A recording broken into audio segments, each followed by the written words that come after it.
Hi, Jenny. Hi, everyone. I'm How are not sure who you? said hi to me. That was I'm very well, thank you. good. If we're waiting for a couple minutes, I got something amazing to share. Oh, yeah. If Let's I hear it. Sure. so a year ago, this time we opened our new house in Sumner. The city of Sumner gave me hell. I lost sleep for 4 months.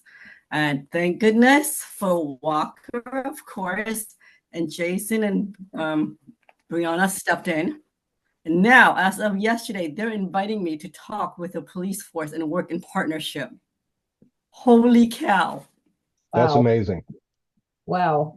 Yeah, We what a went from 360. That's Wow. so great, Jenny. we don't want you here to now we want to work with you. Yeah. Great And maybe turnaround. next you'll get money. That's what I'm hoping. That's what I'm Congratulations, hoping. Jenny. That's wonderful. Yeah, that's I, amazing I'm news. still I'm still processing it. That just happened yesterday. The Yeah. deputy police chief. Um, I'm still processing it. Yeah. I remember that was a tough crowd, Jenny, when we first got started. They were I they lost sleep for 4 months. And for about 3 or 4 months, I didn't take anybody in. There were only two people. So talk about going broke. Oh my gosh. I'm still yeah. behind because of it.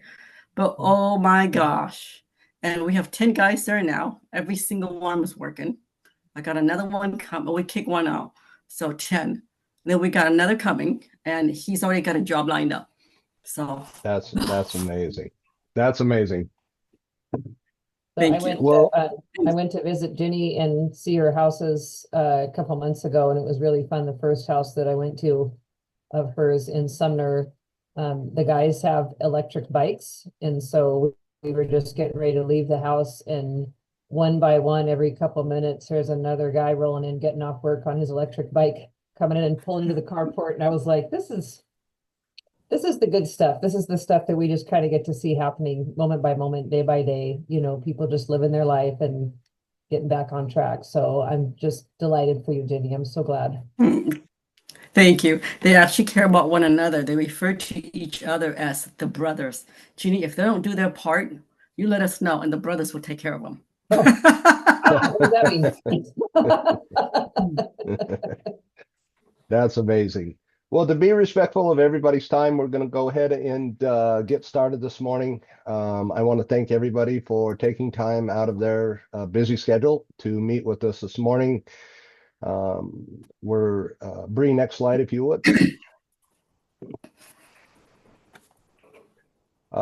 This morning we're going to talk a little bit about funding, some different avenues that are out there, some different avenues that are available. My name is Jason Bliss. I've had the pleasure of meeting a lot of you, and I have the pleasure of serving as the executive director of Walker. Also joining me here today, my wonderful co-presenters, Carmen Long with truly motivated transitional living out of Yale, Washington, and Alan Mua with New Earth Recovery up in Skagit County. I think we'll just go because we've got such a small room. If you could, real quickly, we'll just go around the room. If individuals want to introduce themselves, their name real quickly, and the organization that they're with, and maybe just real quickly, what brings you here today? We'll start with Jenny. Oh, well, thank you. Um, just looking for different avenues of keeping residents that can afford it grant-wise. So anything would help to keep them in, especially older ones that can't work. How are you? Sure. Mhm. You have your hair down today. How are you doing today? I'm good. I'm good. You made me laugh with your photo. I thought you wanted me to make sure it's her. So you know who you're talking to. Fernanda, would you like to go next? Okay, this is the broke one. You want to do him last? I'm Jake. I'm supposed to be on this one, but I guess no. Fernanda, You could, maybe let's go with Dawn next. Morning, I'm Dawn Dietz. I'm with the Hoff Foundation and New Creation Community Housing Program. We have 3 houses in Marysville that support women in recovery. And what brings me here today is that we are seeing difficulty of those women continuing to have funding available to them once their initial funding has run out. We currently get funding resources from most of the women for 3 months if they're coming out of DOC, 6 months. But outside of that, those resources seem to be drying up, and I'm just looking for a new way to help them find funding. Wonderful. If there's anybody else who would like to jump in, introduce themselves and name in their organization, I won't put anybody on the spot, but please feel free to. So I'm Wendy Healer. Oh, I'm sorry. Go ahead. Okay, I'm Wendy Healer. I work for West Sound Treatment Center here in Bremerton, and I work transitional housing. We have 3 houses currently, 2 men for a New Start, and which is a reentry, and homeless housing for women as well. And I'm the same. The resources for them for funding seems to be very scarce, and so I'm just here for more information, different avenues, and anything that I can do to help them out. Wonderful. Thanks, Wendy. Hi, Jason. It's Fernanda, FICE Foundation, or Fostering Excellence in Someone Foundation.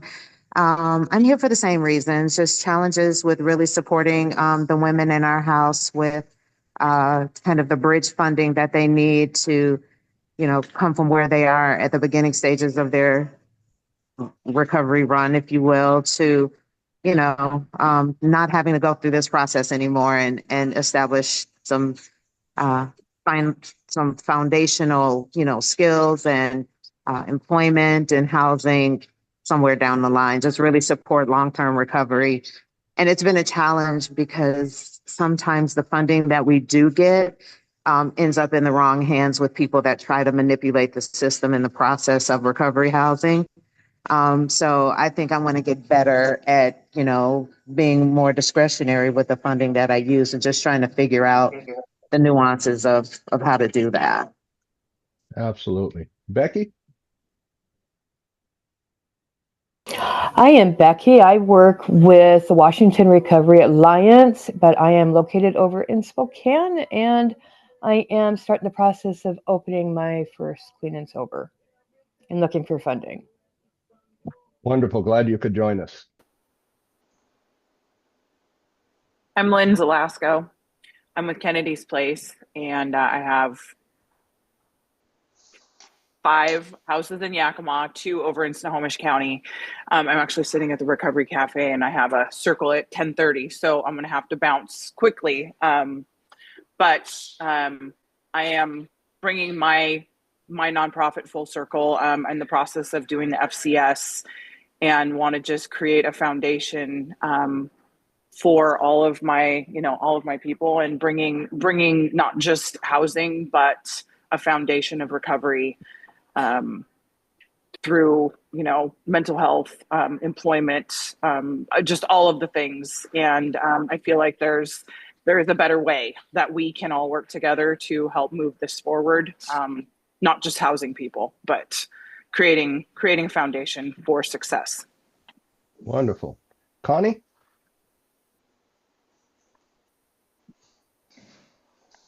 All right, how about Amanda? Good morning, everybody. My name's Amanda Chick. I work for Northwest Resources here in Olympia. I'm a housing case manager. We actually have our own funding source through local Thurston County treatment sales tax. Our program is specific to Thurston County only, so we partner and work with other clean and sober housing. But we're always looking for other ways, because our funding is limited, on other ways to connect with other providers or other resources that may be able to help with that assistance also. Wonderful. Ben? Yes, good morning. My name is Ben Curtis. I'm the development director at Samaritan Worldview. It's a small nonprofit based out of Covington. We do the bulk of our outreach to folks experiencing homelessness in Burien and Seattle, trying to connect them to resources, particularly around, getting sober. And we're looking to try to start moving into the arena of running our own, operating our own sober homes. So just trying to figure all that out, the funding piece of it with this meeting. Thank you. Wonderful. Glad you're able to join. Connie? Hello, I'm with Kai Rivers Recovery Cafe, and we are looking to fill in the gaps in Cowlitz County. There is a lack of housing, recovery housing, and so we're wanting to open our own recovery housing to help with that. Wonderful. That's all of the hands I see. I think for the sake of time, we're going to jump into our presentation. Next slide, if you would, Bree.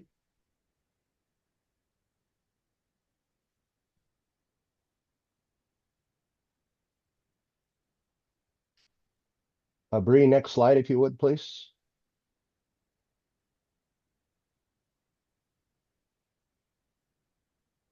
Go back just one more. Thank you.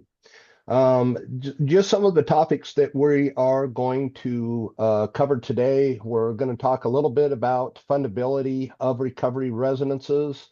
We're going to talk about some of the various different grants that are out there and available.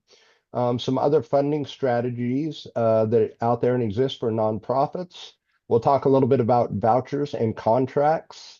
I'll talk to you today a little bit about foundational community support and the FCS program that we have. And then when we get to the end of our presentation today, we'll take some time to answer any additional questions that any of you may have. Next slide. And with that, I'll turn it over to Alan. Hi, everyone. I'm Alan Mua. I'm the Director of New Earth Recovery and also work real closely on the Walker board and have been around this business for somewhere around 13 years now. The point of this slide is just this, that we, as operators of recovery residences, have a fundable mission.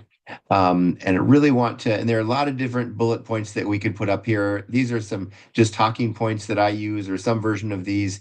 We're a nonprofit organization locally. And so I spend, I don't know what percentage of my time, but a decent percentage of my time raising funds on the nonprofit end, as well as figuring out how through contracts and other ways we can fund what we do. Vouchers, the whole package, everything that we're going to talk about today, we're somehow connected to in our little organization.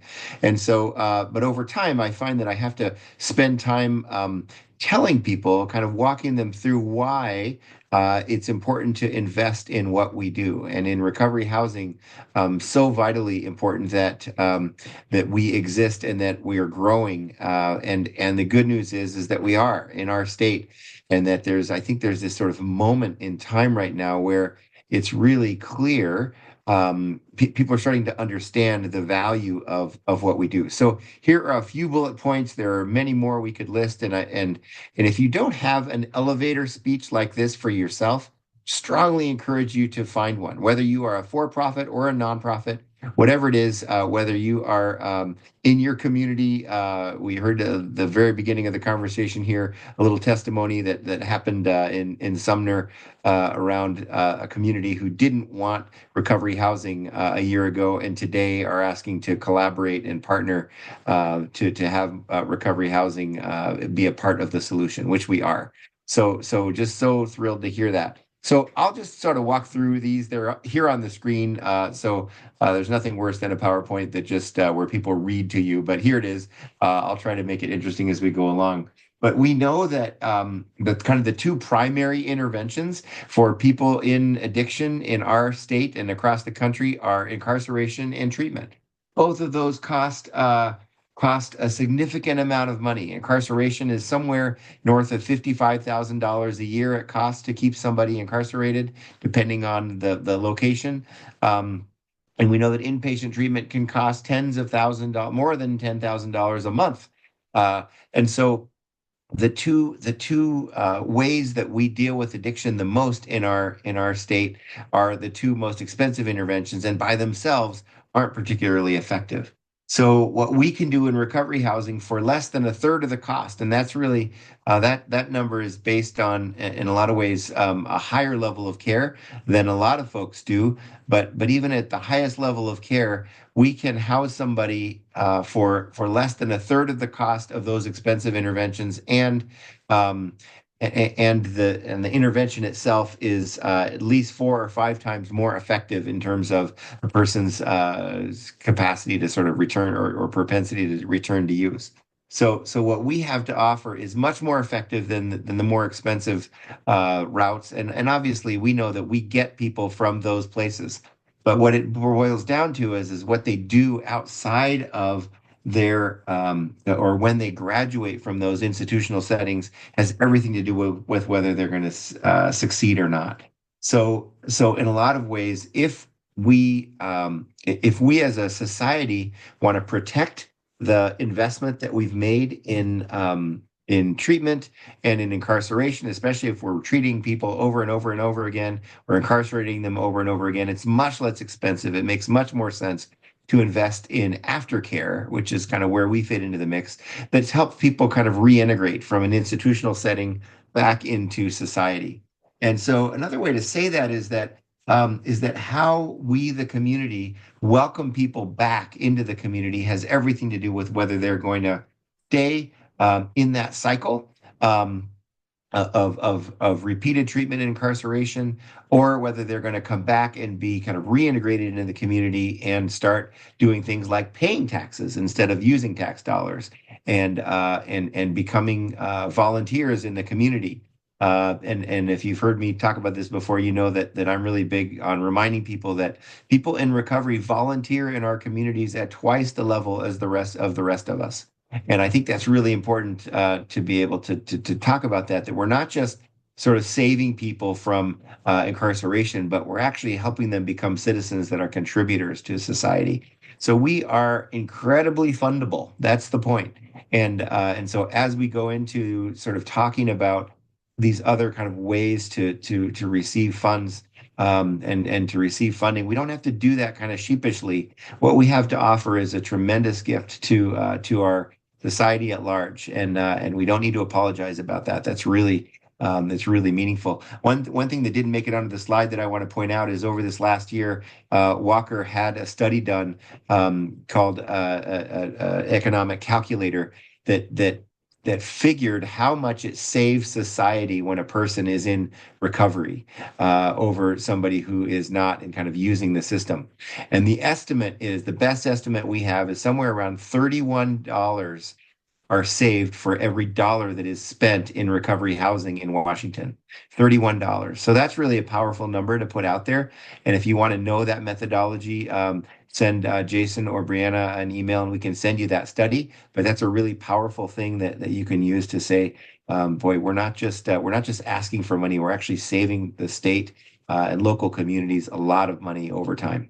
All right, we want to get on to how we do this, but just know that what we do is really meaningful and makes a huge difference and is absolutely worth funding. All right, next. I'm going to turn it over to Carmen. Happy to be with you here today. And I'm Carmen Long, Director of Truly Motivated out here in Yelm, and also serve on the Walker board, and just really happy to be with you guys. I'm going to talk a little bit about grants and then a little bit about donors. And most of this would probably have a little bit more slant towards nonprofit work. Those are usually the groups that are receiving donations and grants and different things like that. If you are a for-profit, don't feel sad. There's some grants out there for you as well. So we're just going to jump right into this. Some of you may be familiar with grants, some of you may not, but we just thought we'd put a little slide in here just to kind of say what they are. It's a subsidy, a gift, a contribution, typically given to an organization, and it is given to you. You will become the grantee in that situation, and the organization, foundation, government body would be the grantor. And grants are usually conditional. They're used upon certain qualifications for the use that you say you're going to use them for, and the maintenance of those specific standards. So what that means is when you get a grant, you really need to use it for what you said you were going to use it for. Most places like to get a report of how you used it and what the impact was. So next slide, please. So just different types of grants here. This is again just some information. Operating support is what we all just love. That means that typically it's just used at your discretion for day-to-day operating. And most of us would say yes, yes, yes. That's what we need is the day-to-day funding. It's unrestricted funding. It's not dedicated to anything specific that you're using it for. So a lot of grant makers do GOS, general operating support. And so finding those and knowing where those are is really, really helpful. I think there's probably more doing general operating support than used to be pre-COVID. Those funds really seem to open up, especially during COVID, and tend to be sticking around. And then there's capital support, which is specifically for capital acquisitions. So that would be land, buildings, major renovations, that type of thing, remodeling and rehabbing a property. So those tend to be quite a bit bigger grants and tend to be probably a bit more work than operating, but definitely well worth it if you're going to be doing a big purchase like that. And then there's program and development grants. And these would tend to be, again, kind of restricted funding. It's going towards a specific program maybe that you're developing or launching. It can be, used for, bringing in staff members and that type of thing.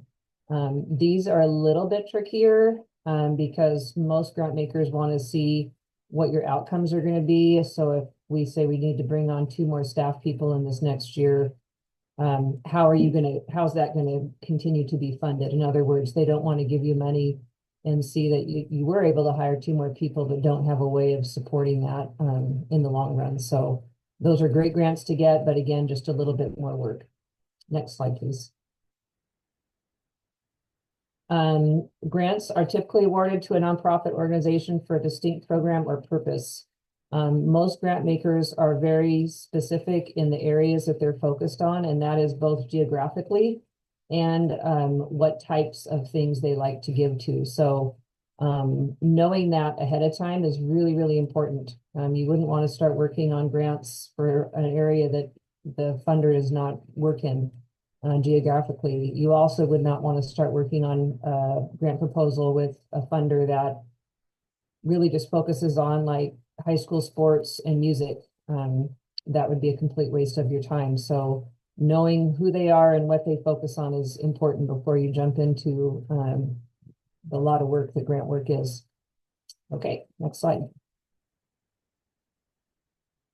Here's just some different types of grants.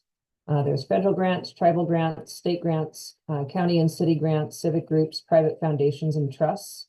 I think for us at Truly Motivated, we've really worked more in the area of private foundations, state grants, and tribal grants. I've never taken a dive into federal grants or county or city grants, but others have and have had success. I think it really depends on your area and what kind of relationship that you've developed with your county. I know Alan at New Earth Recovery, they've had great success in partnering with their county for different grants from year to year to support their graduate houses. So it is possible.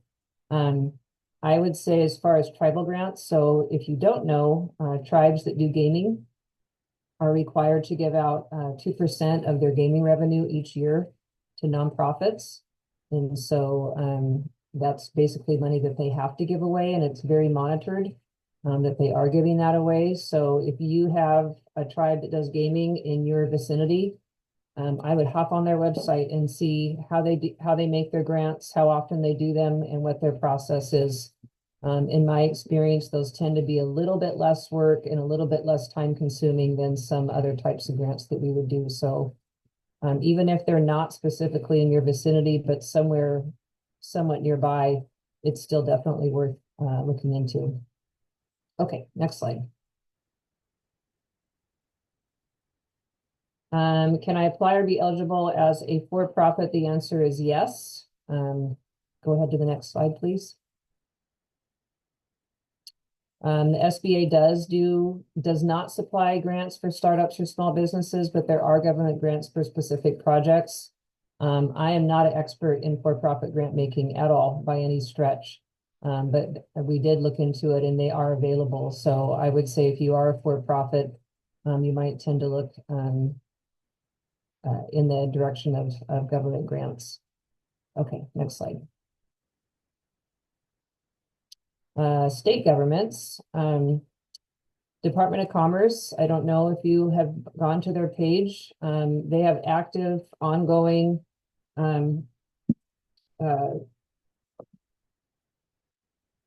are taking proposals for all different kinds of grants that they have active going all the time. The page is long and lengthy, and there's things that are coming up on a regular basis. So there's a link there. You could just also Google Washington State Department of Commerce and go to that page, and I would bookmark it and just kind of keep it as something that you go back and take a look at. I've noticed that when they're being introduced, the window is typically not super long before they want submissions turned back in. So if that's something that you're interested in, I would just kind of make maybe that a weekly thing to check in on that and see if there's any places where your organization might fit into the grants that Department of Commerce is making. Okay, next slide. Here's some resources for nonprofit grants. All of these are really, really great websites and links and places where you can find out about different funders. GrantWatch has been kind of a cool page that I've been taking a look at. I know Alan uses it as well. Gives, grant makers by specific area, by state, by cause. You can get a subscription if you'd like to. I think it might be like $100 a year so that you can get a little bit more detailed information about different grants that are available. So that's just some options there. And then I just have some notes here on writing grants. We have written grants here over the years. And just like any time you're working with any kind of donor, it's really all about relationships. Would encourage you to think of a grant maker more as a partner with you than just a funder, and work at it from a relational standpoint. If you're going to go after grants, it's really important to learn about the funder, and kind of like, what was their start? Why did they start doing this? Who is their founder? If it's coming from a foundation, that type of thing. And just learn a little bit about them, because again, it's about relationships, and know what area they're working in and what their focus is. Do yourself a favor ahead of time and get your boilerplate information ready. So anytime you're filling out a grant application or doing a proposal, it's going to ask you a lot of the same things. So having your organizational history, your organizational size, your background, your structure, your annual budget, your areas of focus, the demographics of the people that you serve, what needs you're meeting, your accomplishments, your annual budget, having your 990s ready. And having all that just ready, set, go is going to help you to have that when you go to start applying for grants. That being said, don't copy and paste from one grant application to the next.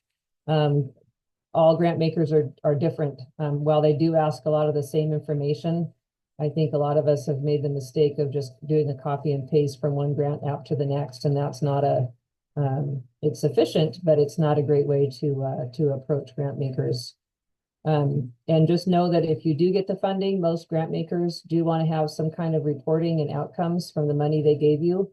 And so having a way to track that ahead of time so that you can just do that really well when it's time is also important. Also remember that grants are a lot of work and they are pretty competitive. So make your proposal really compelling and thorough. Also something that we learned, an email to the grant manager for the funder is a great way to do an introduction of just who you are, what you're doing, and asking what their areas of focus are for that year can be a great way to just kind of put yourself on their radar before you start doing that grant work. Okay, next slide. So just a little bit more about nonprofit fundraising. we talk about, think about this in terms of development for your organization. And so just want to talk a little bit about donor care, segmented donor lists, your case statement, having a development team and a development plan.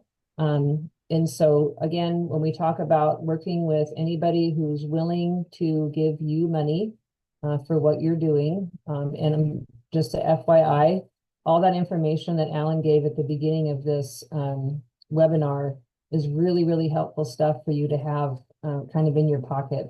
Your fundability, being able to share those different types of stats with either a grant maker or a donor is really, really helpful. We're not begging for money here. We are really very, very fundable. So think of those things, especially when it comes to meeting and talking with donors and inviting people into what you're doing. So donor care is just that. It's taking really good care of the people that are helping make your mission possible. So when we think of donor care, we think of thank you notes ongoing.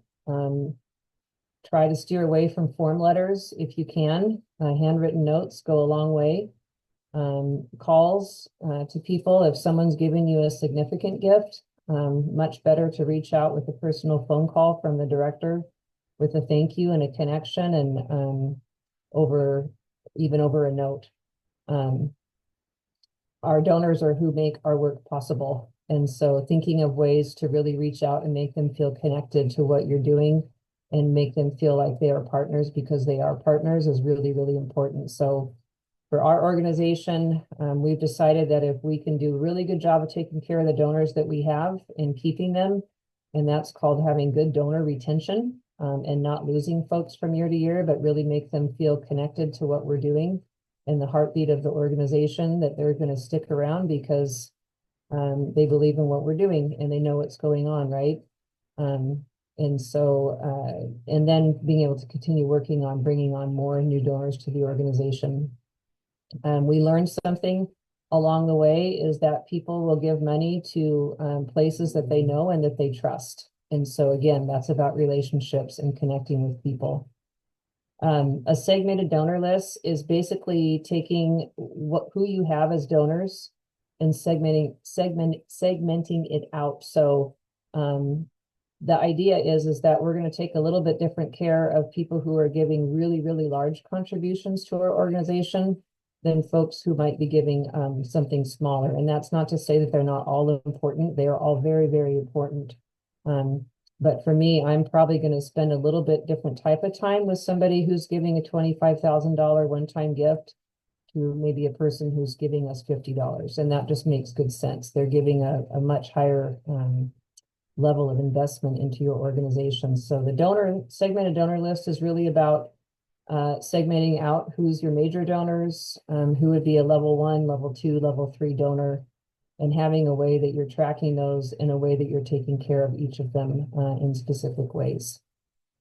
A case statement is really, really a wonderful tool for fundraising. I'm going to just hold ours up real quick just so you can have a visual of what it looks like. It's actually a little booklet. And it's something that you would use when you're sitting down to meet with a donor of any type. The case statement is basically taking everything that you know about your organization and putting it into a little bit of a booklet form as a way to kind of help take a donor through what your mission is, what the need is, and how you're meeting that need. It's a great place to put in some statistics. It's a great place to put in some of that information that Alan gave us at the beginning, especially that economic calculator about return on investment is a great thing to have in your case statement. The impact you're making. So maybe some lifetime value stories about people that you've served and how the investment that they're making in those people is continuing to have a lifetime value over time. That they're going and having impact in their community and their family. A little bit about your program and exactly what it is that you do, what you offer and how it works. Some accomplishments that you've had. Walker accreditation is a great thing to have in there. Your budget summary, so what it takes to make your program work from year to year. And then what your annual need is. And so giving specifics about this is what we need this year as far as our funding need to be able to continue to do our work. And then just some different giving levels of how people can get involved. And so the case statement is really, really great because it keeps you from having to sit across from somebody and go, hey, could you just give us $20,000 and then kind of sit and, ramble all over yourself? You've got this really great little booklet that you can take them through and leave with the donor if they have any more questions, and then just have a time where you can follow up with that person. A development team is just that. It's people that are working alongside you in the area of development, donor development, and fundraising, and having a little bit of a team around you of people that love your mission and want to help with it, and help with donor calls and follow up and bringing new people to your organization is a wonderful, wonderful thing to have. For our development team, not everybody exactly had experience or knew what we were doing, but we all learned together. So I wouldn't be too stressed out about finding people that are really savvy with donor development, just people that love your organization and are willing to learn what donor development looks like. And lastly, a development plan is just that. It's what are we going to do to meet our needs in this year and the years to come. So that would be something that probably the director and the team would work on together, of the different things that we're going to do throughout the year that's going to help bring us to our goal. Okay.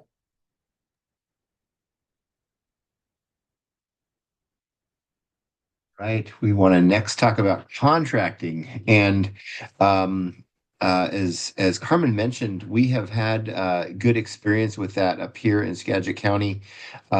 Skagit a few years back said we believe that recovery housing is a really good investment for us, and we want to be about doing that. So they created an RFP, request for proposal for organizations to apply for funding to get contracts to run recovery housing out of their 0.1% fund that counties have to spend on behavioral health.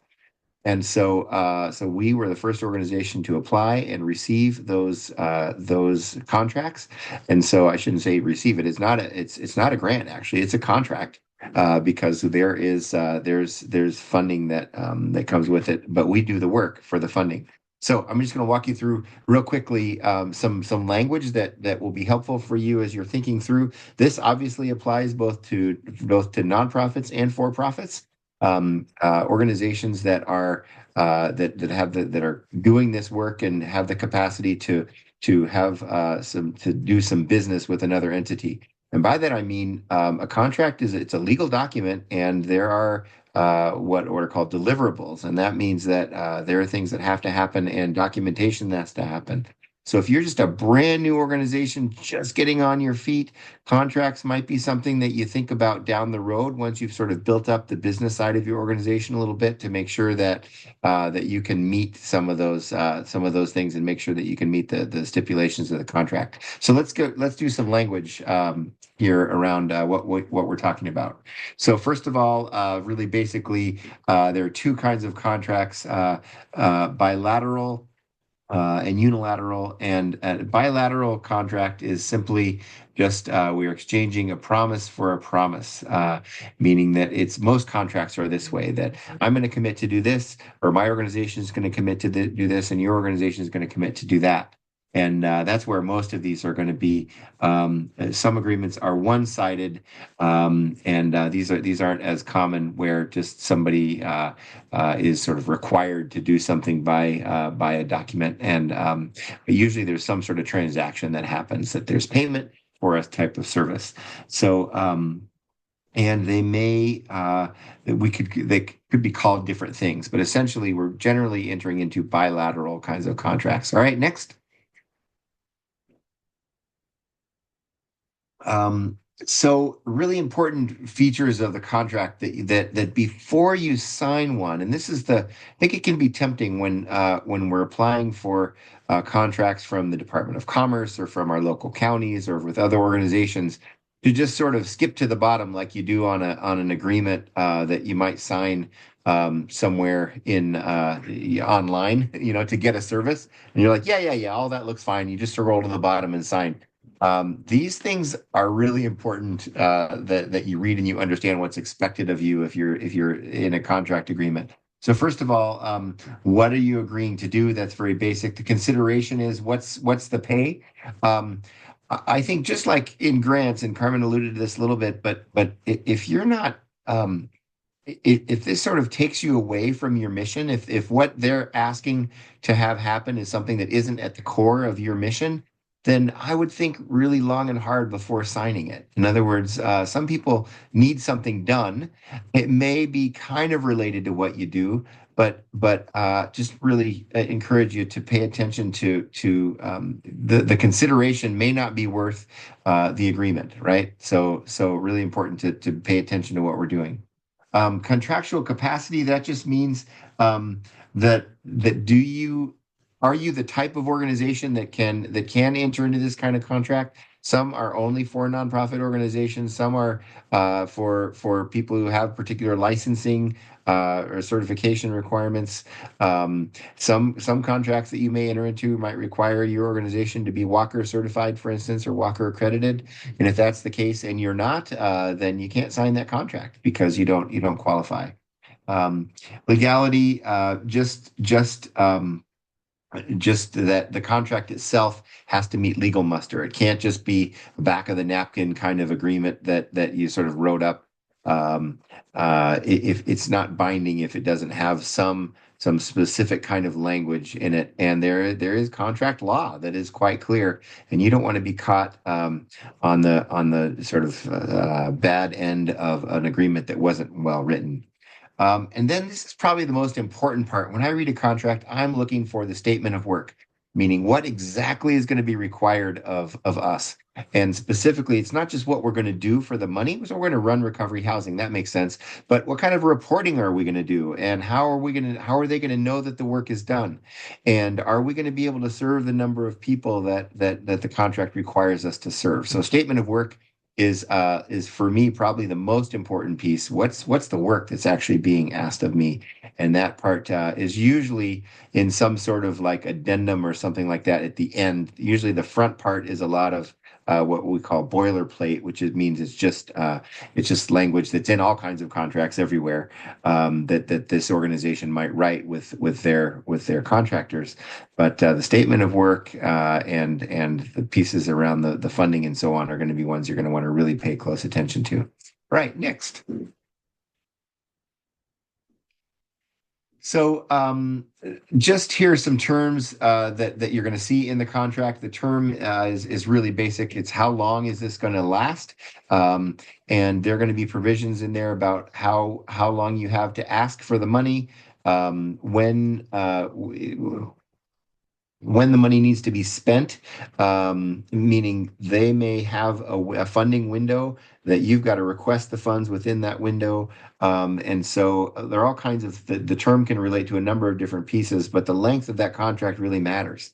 And sometimes if you're getting government contracts, they may be only good for the biennium, which is the 2-year, our state works kind of on a 2-year funding cycle.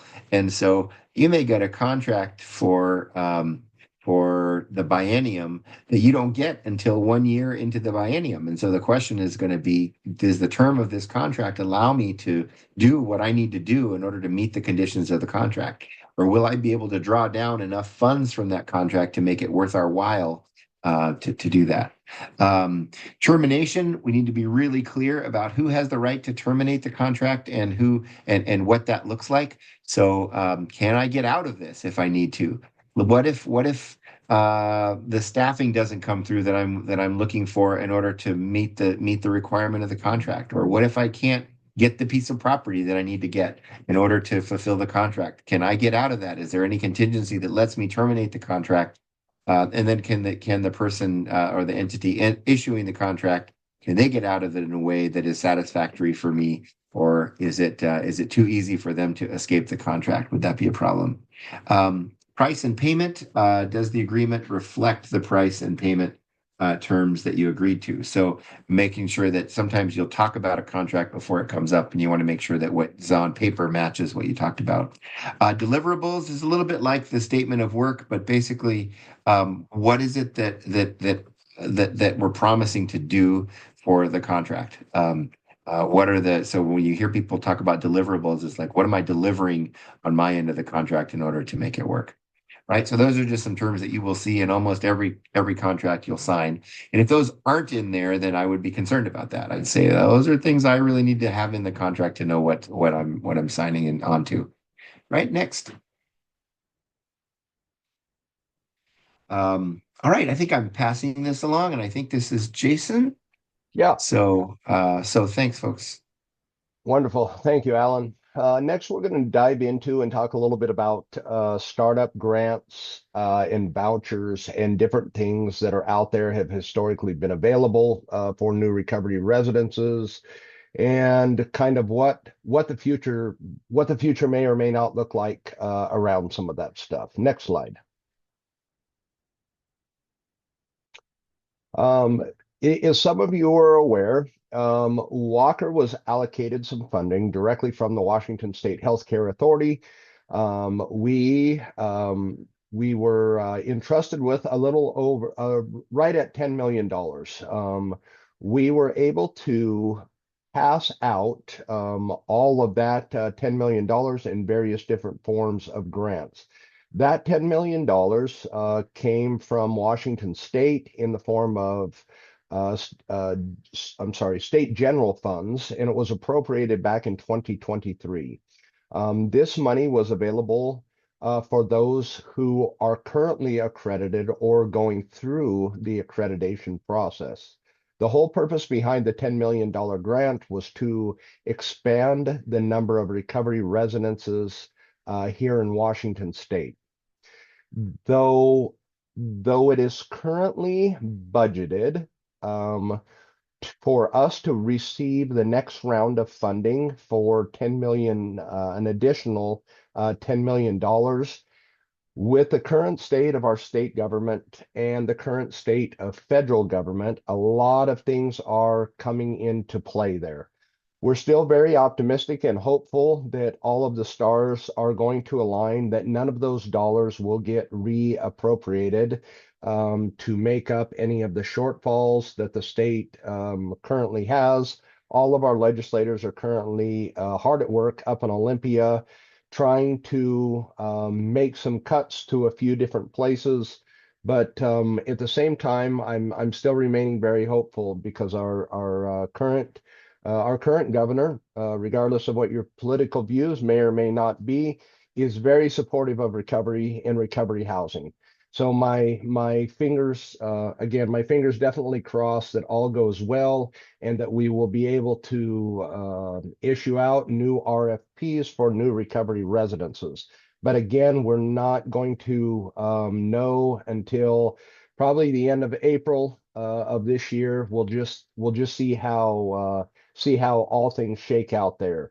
One other thing that I did want to touch on grants, not only with this $10 million, but the Washington Recovery Alliance made it one of their priorities this year. For those of you that were able to join us for RAD, which is Recovery Advocacy Day in Olympia. The Washington Recovery Alliance knows as well the need that we have for more recovery residences here in Washington State. So one of the asks that we all got together when we approached all of our legislators and had some great conversation was for an additional $20 million. The biggest difference in that pot of money compared to what we have here, those dollars, if awarded, will be able to be used for capital expenses and expand the definition of rapid acquisition. So again, it was another ask that we have out there. So again, fingers crossed, and for those of you who pray, please continue to do so, that all of the stars align and this money is awarded, and we're able to get some more recovery residences opened. Next slide. Also, I want to talk about a little bit about the operating revolving loan fund offered by the HCA. This here was modeled after the Oxford Houses revolving loan fund, and what that looks like. The healthcare authority for any recovery residence operator that is currently accredited or is in the process of accreditation, there are loans available in the amount of $4,000 to be repaid over a 2-year period. This one specifically is not a grant, but it is a loan. It doesn't go off creditworthiness of your business. It doesn't go off of creditworthiness of the individuals associated with the business, but rather works on a lot of the honor system of those accredited or who are going through the accreditation process. There's an application. That gets filled out. That application is directly on the healthcare authority's website. A couple of the caveats: these funds are available for any nonprofit on the registry or going through the accreditation process. Again, you must be a nonprofit to qualify for those. Those also licensed by the Washington State Department of Health as recovery houses will also have access to the funds. What that currently looks like, we don't have a lot of them here in Washington State, but what used to formerly be called level 4 homes and are now called level C for clinical. These funds can be used directly for operating startup costs, such as rent and mortgage payments, security deposits. It can be used for salary for on-site staff, some minimal maintenance costs, paying for licensing and certification. It can be used to help in furnishing the home. Now, I know that $4,000 in today's economy, especially when setting up a recovery residence, doesn't go as far as it used to. But again, it's just that coupled with some of the other programs that are out there and available might be a good option for you. Again, these particular loan, it's a loan, $4,000 repaid over a 2-year period is what that looks like. I want to say once awarded, you roughly have 30 days before your first payment is due. Then you make 23 equal payments of $170 and your last payment being $90. Again, for all of the operators that are here that have not tapped into that, it is there and it is available. It's not just available a one-time deal per organization or per provider.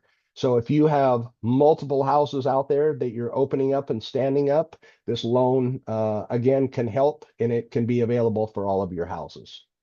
Next slide. Who pays for the residence rent and residence stay? I know this was a topic when we were going around doing introductions, and to be honest, it's the thing that a lot of people struggle with. A lot of us get into the recovery housing business. For a lot of us, we had issues with SUD, with substance use. A lot of us have a big heart. They're willing to help. A lot of us have danced in this field before. Some of us have partnered up with other organizations. But at the end of the day, what the biggest thing is we've got to figure out how residents rents can be paid while they're there. Because as we all know, if the beds aren't full, and more importantly, if we don't have the funds coming in, or the individuals aren't paying who are in those beds, we're going to be upside down real quick. There's many different programs that are out there. A few of them I'm going to touch on. The Department of Corrections has a housing program. I noticed that Lourdes Turner was here joining us, and thank you for taking your time out of your day. She has been a great advocate for us within the recovery residences. As she's been with the Department of Corrections, I've had the pleasure of working with her for many years. The Department of Corrections realized here some years ago, it is much cheaper to get individuals that are incarcerated out of the prison system and into recovery residences. So one of the many programs that they have, one of them is called the GRE program, or Graduated Reentry Program. To the best of my knowledge, what that program currently looks like is individuals may get up to 6 months, depending on how good that they do in the program, where the Department of Corrections will cover up to $700 of that person's monthly stay. Now, the GRE program is just one of many that they have out there. The Department of Corrections also has what's called the ORCS or ORCUS program, one of the two of them. It works with some individuals that may have co-occurring disorders, some mental health stuff going along with substance use disorder. So again, that's just two of their programs that are out there and available. And if your organization currently is not working with the Department of Corrections, I would encourage you to reach out to your local Department of Corrections field officer and figure out who's in charge of the reentry housing program for your area. Is what that will look like. There's a quick application that you will fill out. You will go online, set yourself up a SAW account. Basically a payment account for the state of Washington. And if there is, you'll get the SAW account set up, and then whoever that housing representative will come out from the Department of Corrections. They will meet with you. They will take a tour of your home. If everything lines up, ultimately you will get approved as a housing vendor for them. Another one of the programs state program that I want to talk about a little bit is the HEN program, which stands for Human Essential Needs. This program is offered by the state of Washington. Also, the same individuals that are out there offering the food stamp program, all the same office where you can go, where your residents can go and apply for that. For individuals that are out there that are disabled, or it could be a mental disability, it could be a physical disability. For individuals that have applied under a disability, there is a Human Essential Needs program that is available. Some of the local counties, and it varies from entity to entity. Down here, where's home for me, down in Benton County, the state welfare office is where the application process gets started, and then that is forwarded out to our housing resource center that finishes processing those applications and can ultimately help the individual with rent while they're going either through the Social Security process or working to overcome whatever disability that they have.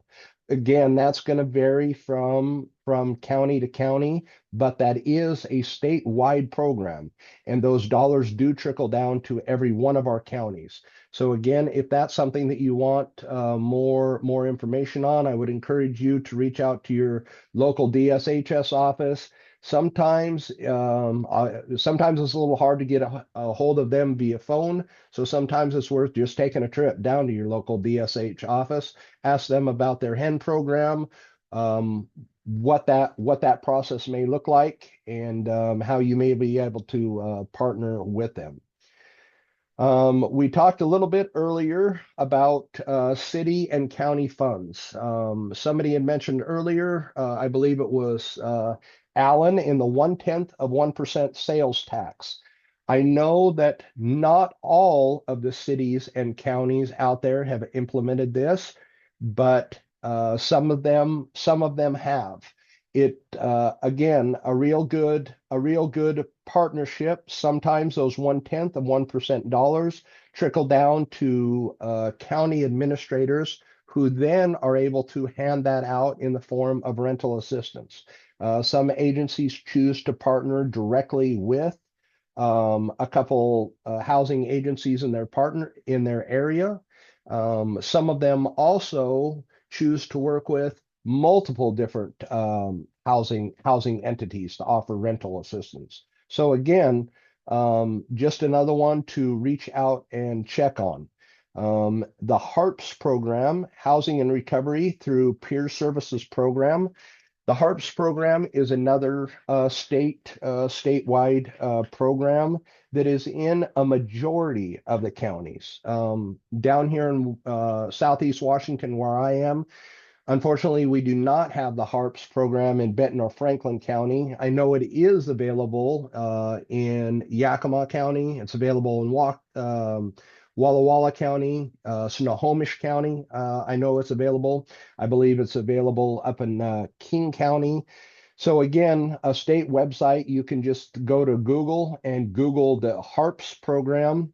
Wanda Johns with the Washington State Healthcare Authority. She is the head contract manager who is in charge of dispersing out those dollars to various different county entities, some nonprofit entities, and housing providers. And again, that varies from county to county depending on where you are, but it's another great resource that's out there.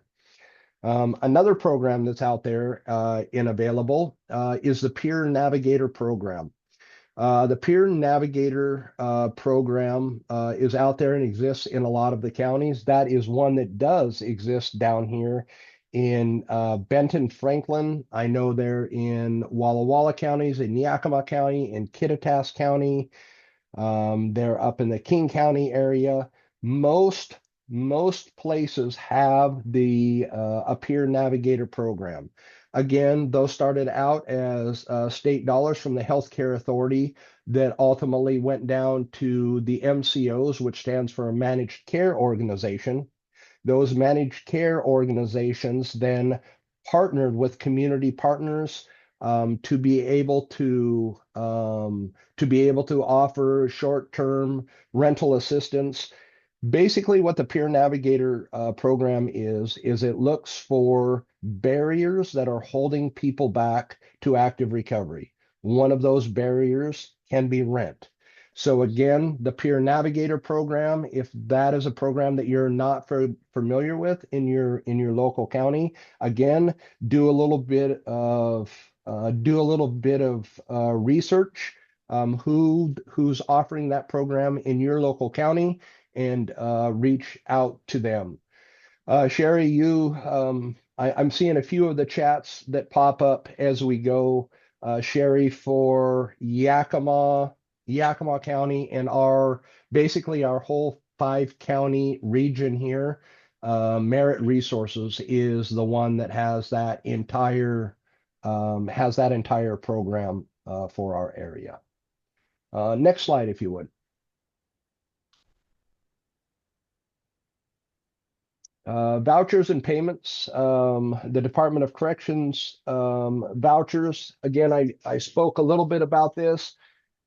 The Earned Release Date, also known as ERD, Housing Voucher Program, facilitates the release of offenders unable to leave prison or work or release due solely to a lack of funds for housing.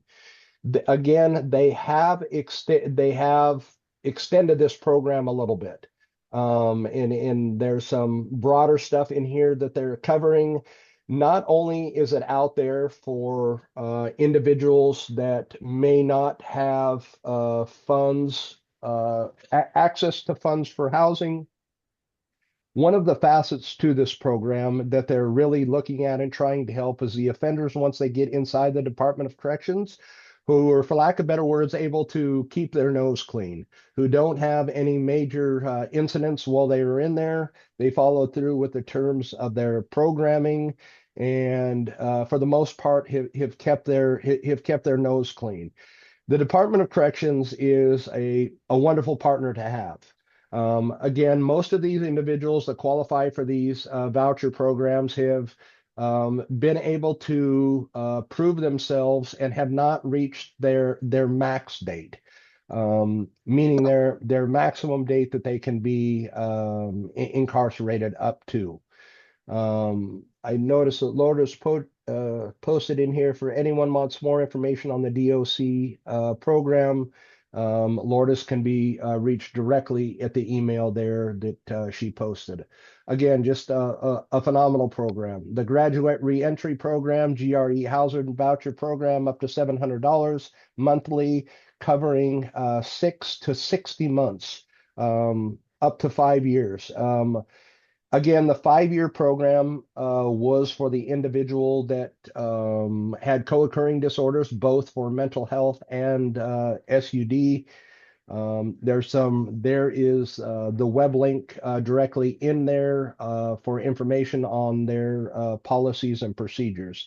I know there's been, I've heard some talk around the GRE program. I don't know if it came to fruition, but even for the individuals that weren't on the ORCS program, that there were some talks about possibly extending that 6-month period. And one thing that I do want to touch on, that 6-month program is not a guarantee. Unfortunately, some offenders just aren't going to take what do I want to say? The gifts that the Department of Corrections is providing and paying for their housing seriously. But for the individuals that get out, continue to do well, follow through with their release plan and everything that's out there, and everything that's out there and available. Again, as long as the offenders are working towards bettering themselves and trying to get stabilized, the Department of Corrections wants to be able to assist. For the individuals few individuals that get out there and don't want to do so well and get in violation after violation, and at times they wind up getting sent back. Then of course that funding would stop. Another resource that's out there is the State Opioid Response, also known as SOAR funding. This funding is available through various state contractors, but again, not in all areas. Why I say not in all areas, to the best of my knowledge, SOAR funding is a statewide thing, but for whatever reason, there's a few of the counties that's out there that haven't tapped into the SOAR funding for whatever reason. But again, the SOAR funding is out there. The SOAR, for those of you who are not familiar, the state opioid response dollars basically came from all of the lawsuits that were filed and settlements as a result of all of the big pharmaceutical companies that did such a job in my opinion, getting us to the level that we're at with all of the opioid addiction that we have. As a result of them dispensing so many pills and mass manufacturing so many pills, our previous governor, Jay Inslee, decided to file lawsuits against a great many of them. And though there were settlements in the amounts of millions of dollars, he did not accept that. He did not sign on with a lot of the states that said, okay, we're willing to settle. He actually took them to court and was able to get us awarded higher amounts of dollars here in Washington State. So again, that is something else that I would encourage you to reach out to and ask about. Again, the state opioid response dollars start by coming down to county government. If you can't find anything directly on the county government website, your county commissioners all hold regular monthly meetings. I would encourage all of you that have the opportunity to go sit in on some of those monthly meetings. And during the public comment, they usually have public comment before and after. Feel free to stand up and say exactly what is going on with the state opioid settlement dollars here in our local county, and what can we do? What can we do to be able to tap into some of those resources?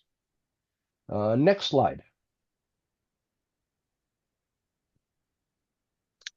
Contracted vouchers for Walker accredited homes.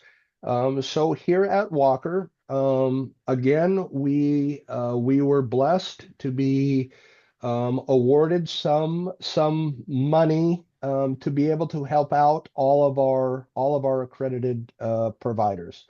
I want to say by time we divvied up all of that funding to all 63 or 64 of our current Walker accredited providers in Washington State, it came to just a little over $10,000 that we were able to assist our current recovery resident providers with in some being able to offer not only rental assistance for individuals that were currently in the home, but we were also able to allocate some of those dollars to hold a bed for individuals. So if you had an individual that moved into your home and unfortunately relapsed, you were able to work with that person to get them into detox, work with that person to get them into inpatient treatment.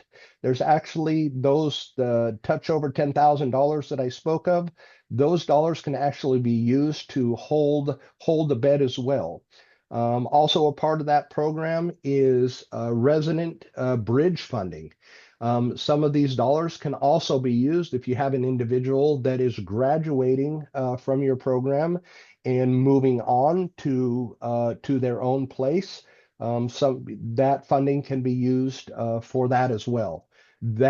All the information for those programs can be found directly on our Walker website at walker.org. My staff member, Blair Gaston, she is the one who currently administers those grant dollars for Walker. Again, that's just a touch over $10,000 for each one of our accredited providers. That money is there and available until the end of June this year. Again, we're really hoping that we're going to get another contract and be able to administer further dollars at the start of next year. But again, it's just all going to come down to what the state of the budget's going to be and how everything is going to shake out at the end of this of this legislative section. Next slide, if you would, Bree. And with that, I'm going to turn it back over to Carmen to talk a little bit about our property tax exemptions that are offered here in the state of Washington. Yeah, this is great. The property tax exemption is a big deal.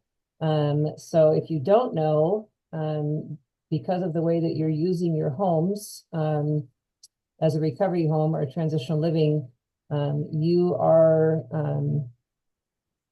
you can apply to get a property tax exemption, which that can save a lot of money in a year's time if you're not having to pay taxes on that property. So can we go to the next slide?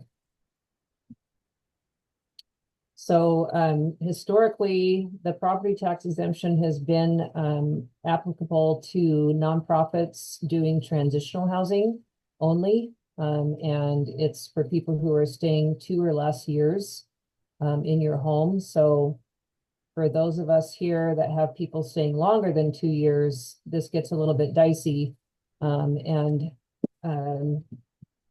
not able to get the exemption.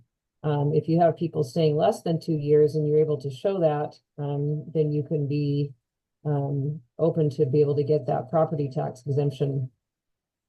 So the exemption can follow the program rather than the owner. So what that means is if your recovery home is not one that you own, but that you're renting and that you actually have a landlord that you're renting the property from, that they can actually apply for the exemption and then could, potentially pass that savings along to you because they're not having to pay those property taxes. So potential for you to be able to maybe pay a little bit less rent to your landlord for your recovery home because of the break that they're getting on the property tax exemption.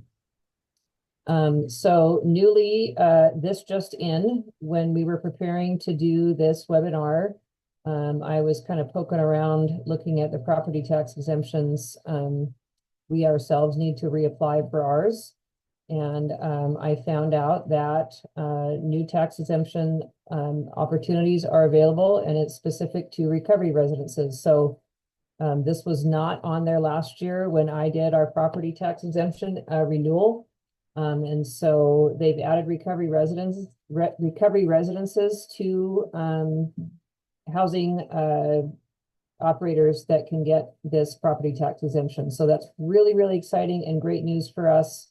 You need to be on the state registry, which means that you need to be Walker accredited to get this property tax exemption. If we can go to the next slide, please. So one of the major differences between transitional housing and recovery residences is that there is not a 2-year limit with recovery residences. A recovery program does need to be in place as described in the RCW set forth by Washington State. And so this is literally just a copy and paste from the DOR website. This is also borrowed from the HCA website, which is basically outlining what the state sees and deems to be a recovery residence. And so peers are required to be involved in the governance of the recovery residence. Recovery support is integrated into daily activities. The recovery residence must be maintained as a home-like environment that promotes healthy recovery. Resident activities are promoted within the recovery residence and in the community through work, education, community engagement, and other activities. And the recovery residence maintains an environment free from alcohol and illicit drugs. So if you meet that criteria and you have not been getting a property tax exemption for your recovery home, and this is your first time going at it, I would suggest that you apply for your property tax exemption as a recovery residence and not transitional housing. That way you're not bumping up against the 2-year ceiling with folks that are in your homes. With the transitional housing exemption, from year to year, when you do your renewal, you actually have to produce a spreadsheet showing who's in your homes. And they will actually go through and check and see that if that same person has been in your home for more than 2 years, and then you would not be qualifying for that exemption. If you are a recovery residence and you are on the state registry and you are Walker accredited, I would say that you have a very good chance of getting that tax exemption. The annual renewal and application process are almost the same. You would still provide a tenant list showing the tenant's unit and bed number and all that good stuff, their move-in and move-out date. For the recovery residence exemption, you would also need to show what your participants are paying to be in your home. So I emailed with our state exemption auditor, and she said that she would be questioning people that are applying to get this exemption if what your participants are paying is like pretty high, right? So it wouldn't be making a very good case to get a property tax exemption if what your participants are paying is exceeding what it's actually costing you to operate from month to month. So they will be asking for an income and expense report along with that. I am going to pop in the chat here the application that is on the DOR website, and you can kind of look through that and find your spot there for recovery housing or transitional living exemption. So this is great news, not just for money savings, but also that our type of work has actually made it on the DOR website and is being recognized. So good news.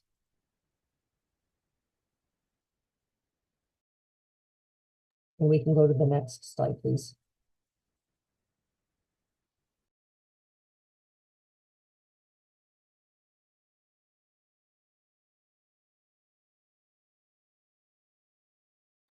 Jason, I think this one's yours. It is. Sorry about that. Next, we're going to talk a little bit about foundational community support, also known as FCS. Foundational community support is a program, again, that started with the Washington State Healthcare Authority. The Washington State Healthcare Authority has contracted with WellPoint one of the Medicaid insurance providers here in Washington State to offer this program. Next slide, Bree. What is FCS? FCS is Supportive Housing and Supportive Employment Service under the 1115 Medicaid Transformation Project Waiver, also known as MTP. This program was launched in January of 2018. To date, well over 26,000 plus individuals have enrolled, 200 plus providers across 550 different sites here in Washington State. This one thing that's good to note, the MTP is on a 5-year renewable waiver. In 2022, a COVID extension, we had a COVID extension year. And then in 2023, we received another 5-year MTP renewal approval from federal partners, Centers for Medicare and Medicaid's service provider, CMS. FCS, again also known Foundational Community Support, addresses health-related social needs, HRSN, by removing barriers to stable housing and employment, providing health and recovery. Next slide. Again, as I touched a little bit, AmeriGroup, which is now known as WellPoint, is the third-party administrator for FCS. AmeriGroup, also known as WellPoint, is contracted with the HCA as the third-party administrator, TPA of FCS and providers in administrative oversight of providing provider network service authorizations, claims, payments, and encounters, tracking, reporting, measuring outcomes, and quality improvements, and sustainability planning. Next slide. No wrong door approach for referrals. Anyone can refer a potential enrollee to the FCS program. This can be in the form of self-referrals, family members, provider referrals, aging and long-term support, or from the Division of Behavioral Health and Recovery. Also on this, and this will be distributed to all of you, is a quick reference guide, helps you to evaluate who is eligible for the housing and employment services. All referrals that are received are sent to AmeriGroup for authorization and enrollment. Next slide. Supportive housing risk factors that are considered in order for individuals to be able to qualify under the housing side of things. They must have either faced chronic homelessness, frequent or lengthy stays in an institutional setting, skilled nursing, inpatient hospitals, psychiatric institutions, prisons or jails, frequent stays in residential care settings, frequent turnover of in-home caregivers, or predictive risk intelligence assessment, the PRISM score of 1.5 or above. Some stuff to be able to qualify for the employment side of things, housing and essential needs, hen and aged, blind, or disabled. Difficulty obtaining or maintaining employment due to age, physical or mental impairment, or traumatic brain injury, SUD with a history of multiple treatments, or serious mental illness, SMI, or co-occurring and mental or substance use disorders. I know I went through that rather quickly, and probably a lot of you are saying, okay, Jason, but how does any of that apply to us? And what does that look like? FCS is out there and available for any of us that are housing providers. You do not have to be a behavioral health agency. You do not have to be a clinician. You do not have to have any current licensure with the Department of Health to set up and be able to provide these services, not only for the individuals that live in your homes, but you can also provide these services for other individuals in the community.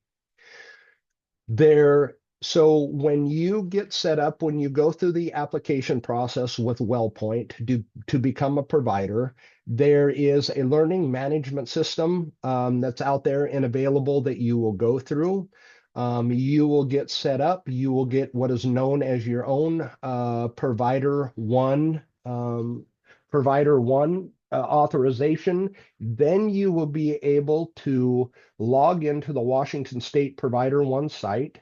You will then be able to run the individual through their insurance eligibility checker to see if these individuals will qualify.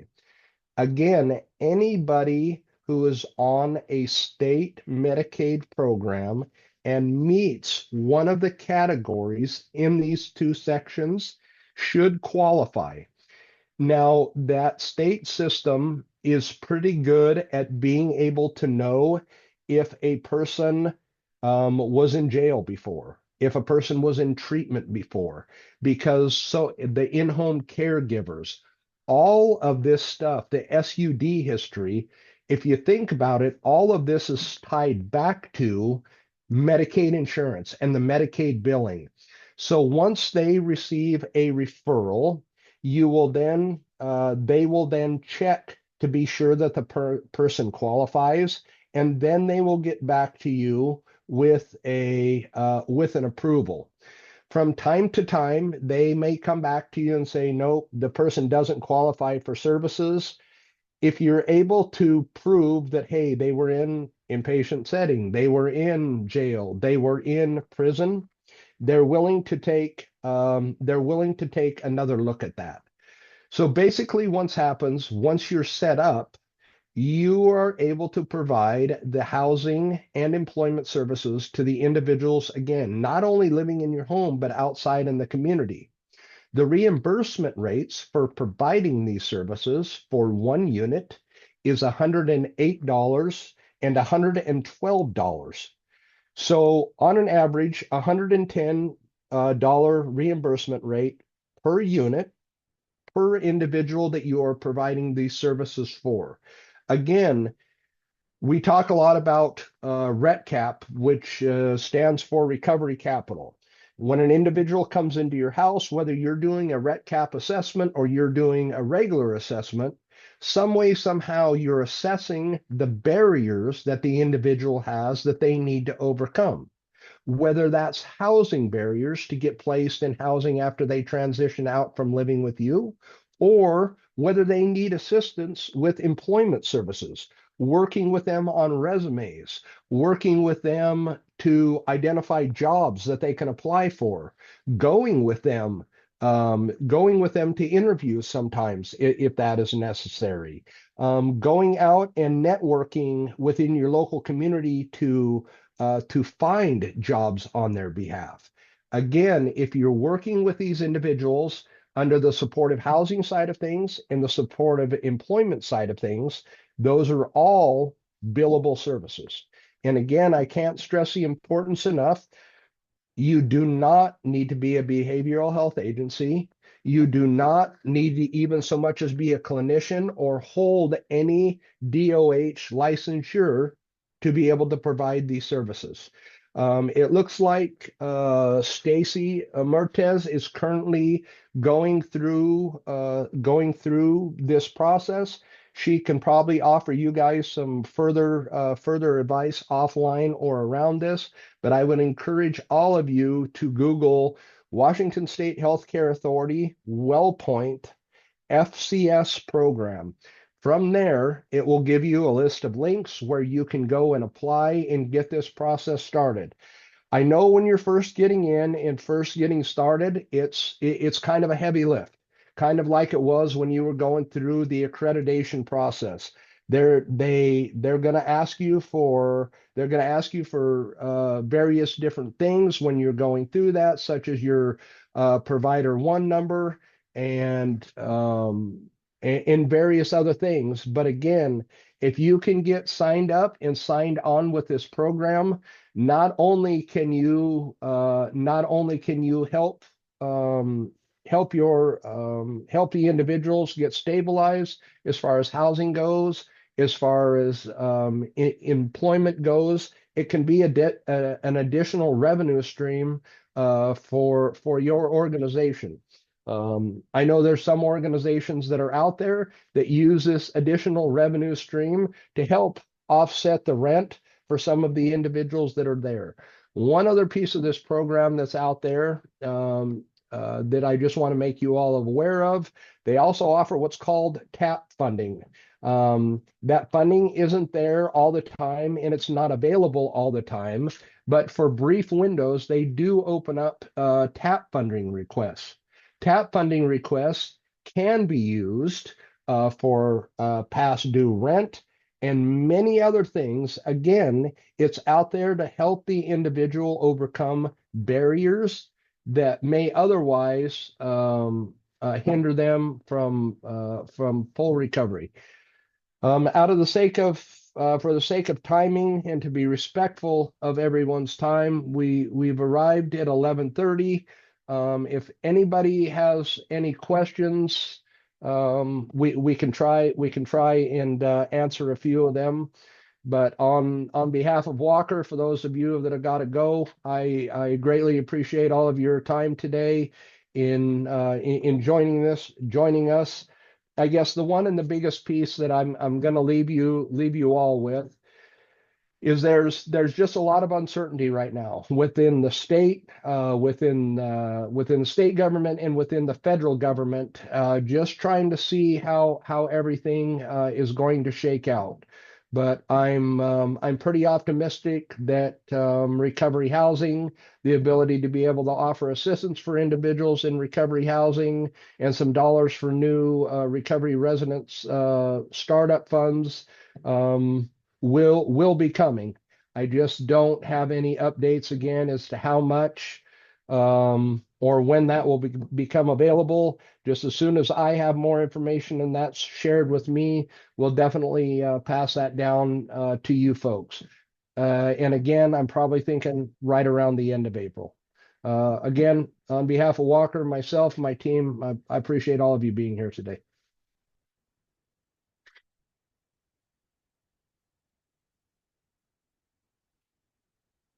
If anybody has any questions that myself, Alan, Carmen might be able to answer, if you want to use the raise hand feature, we'll stay on for a few minutes here to try to answer any questions that anybody may have.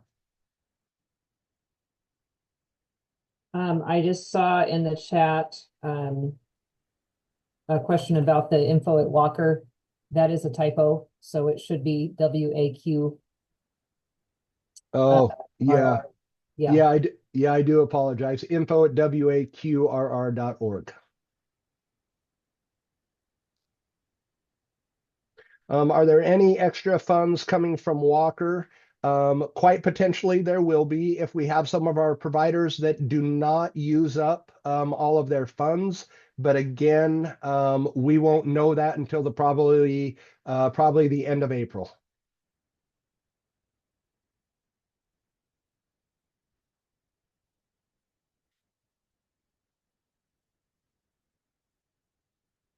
Can we get a recording emailed to us? There's a lot of useful information.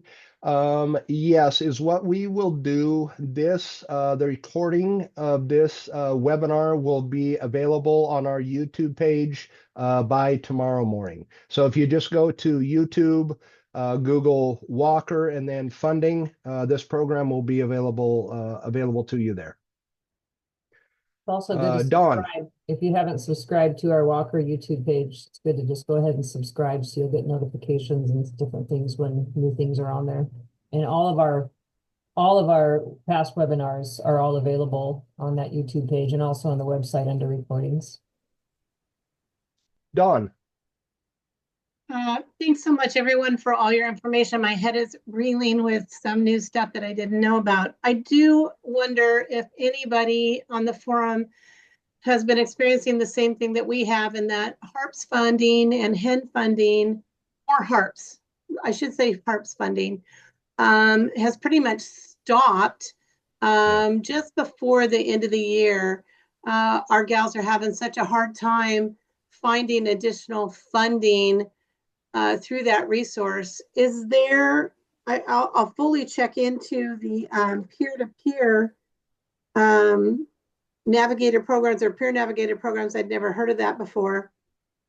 But is there anyone else experiencing that? And does anybody have any updates that they've either heard about guideline changes with HEN or with HARPS, as I keep hearing a rumor mill about that and just trying to find some information? So Dawn, I'm going to I'll touch on that a little bit. And what it comes down to, and it's been frustrating for me over the years. So the Healthcare Authority partners with different entities in our communities that have contracts available for that, to be able to administer those funds. For me personally, when I'm awarded funds through a contract from the Healthcare Authority to be able to administer out to you folks, it's a real simple mathematics for me. I figure out the total amount that I've got, the total amount of providers that there are out there, and divide that evenly over a 12-month contracted period to be able to pass that out to you. Unfortunately, a lot of the providers don't take that approach, and I'll just say they don't do the best with budgeting. I understand that there's going to be times where you're going to overspend and underspend from a few months, but it's, I don't know, it's a good practice to budget and figure out how you're going to make it over that contracted period. Unfortunately, some entities don't do that. They will just spend, and I've seen some of them run out of money in as quick as 4 and 5 months. So by the time you get to month 10, 11, and 12, there are no dollars available. And unfortunately, that's just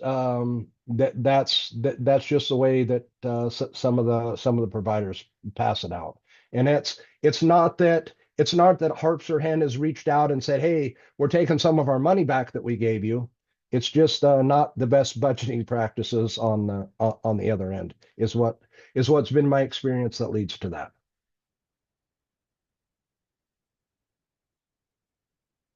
Darcy. Sorry. Hi. Good morning. Thank you, Good everybody, morning. for all of the wonderful information. Greatly appreciate it. So with the FCS, is that the you don't need to have a house yet, but you could still assist people with finding. Okay. 100%. This is a program that's out there that is available to recovery residence providers, but there are many agencies out there, some that don't even have recovery residences at all, some that have just set up shop in the local communities, and they provide these services to individuals in the community. So yeah, you absolutely do not need a recovery residence to go under contract and to be able to administer FCS. Okay, perfect. Thank you. And one more question about the property tax exemption. Now that it works through with the recovery residency, even if we are going through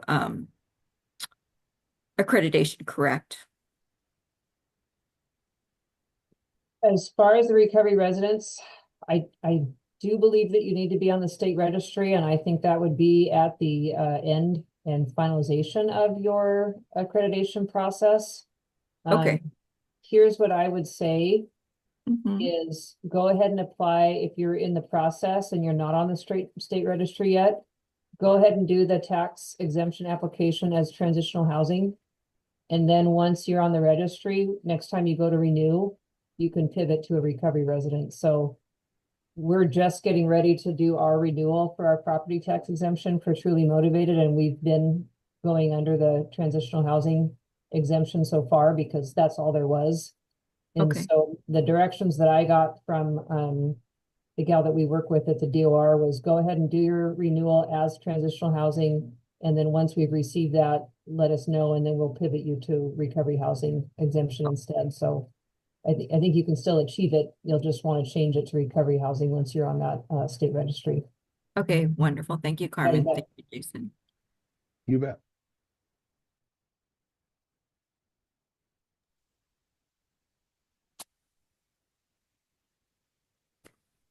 Jenny, I noticed that you had posted a comment on here, DOC Forks. So are you asking for the DOC who does the housing program for the Forks area? I wasn't sure. No, you said something about 60 months Forks, DOC Forks or work. I couldn't catch the phrase of the program or the grant. So no, so the Department of Corrections, they offer several different funding programs. The one that I was speaking specifically of was the GRE or ORCS for short, like ORCS or GRE, which is Graduated Reentry Program. Works. Okay, works. Thank you. Let me write that down. Of course. Let me see here. Jason, do you have a connections at Molina Credentialing Department? We are having quite a bit of undertimes, right? And no one is responding. So Stacy, so when you say Molina, are you talking about getting credentials as a behavioral health agency?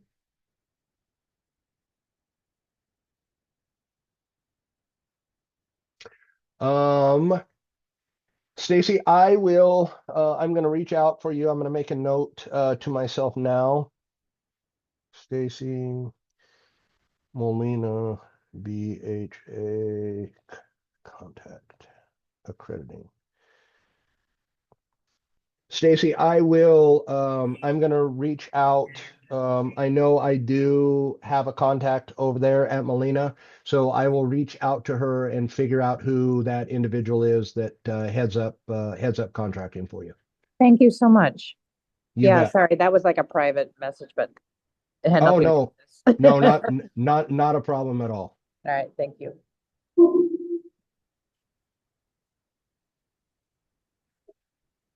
Well, again, I want to thank all of you for your time today. And if more questions and stuff come up, you have questions around any of the stuff that we've went over, don't hesitate to send us an email, and we'll do our very best to get to the bottom of it for you and get you pointed in the right direction. If you have any questions specifically around any of the Walker rental assistance programs, please send an email to blair@walker.org. Again, I want to thank all of you, and until next time, be safe and be well. Thank you, Jason, Carmen, Alan.